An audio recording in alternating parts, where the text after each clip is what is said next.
easily give up the habit of power, and intrigued at home and abroad to restore himself to royal favour. Henry's changes of front were his reactions to the news, often distorted, that reached him about Wolsey's manoeuvres. Much the same is true of the Duke of Norfolk, who appears in Cavendish's pages as a monster of duplicity, sometimes honey-tongued, sometimes hostile and overbearing. This again is a one-sided picture. Norfolk was a double-crosser, but Wolsey knew this.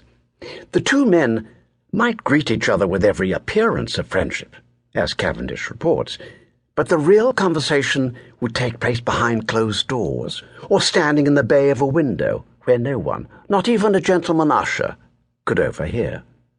Cavendish is not always a reliable witness.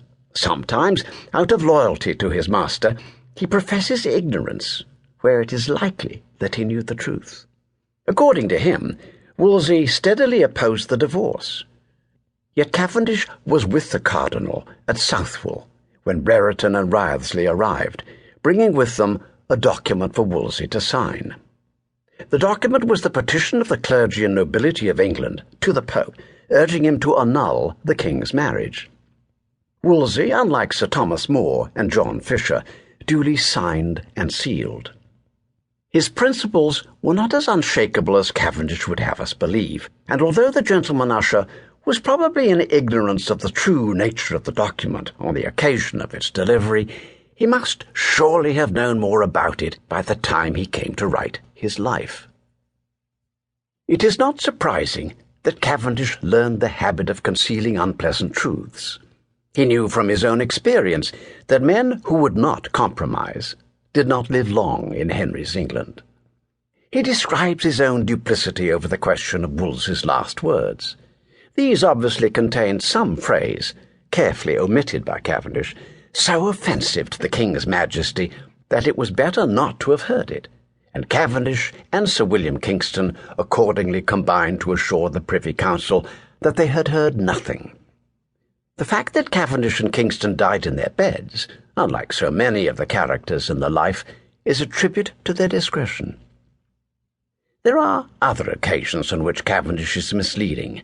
His accounts of the Battle of Pavia and the Bohemian Revolt are extremely confused and inaccurate, and even when he is dealing with something of which he had first-hand knowledge, his memory sometimes betrays him.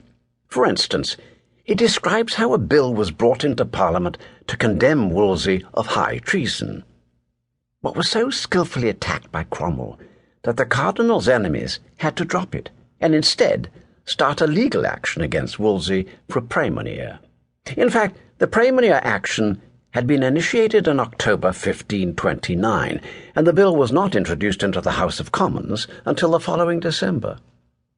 These lapses, intentional and unintentional, mean that Cavendish's account of Wolsey cannot always be taken at face value.